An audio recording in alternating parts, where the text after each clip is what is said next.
পররাষ্ট্রমন্ত্রী হাসান মাহমুদ বলেছেন, প্রযুক্তি, জ্ঞান ও দক্ষতাকে সমাজের ইতিবাচক পরিবর্তনে কাজে লাগাতে হবে।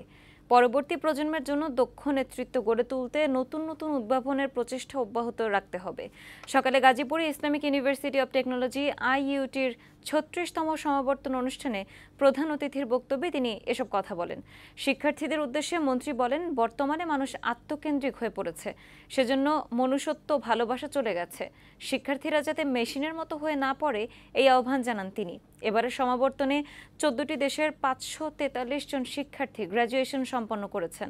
এদের মধ্যে বাংলাদেশের ৪৮০ ও বিদেশি ৬৩ জন।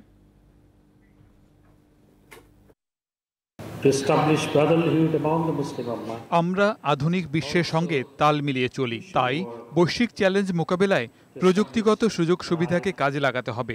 আমি নিশ্চিত আপনারা এখান থেকে যে শিক্ষা এবং প্রশিক্ষণ নিয়েছেন তা দিয়ে বৈশ্বিক চ্যালেঞ্জ মোকাবেলা করতে সক্ষম হবেন।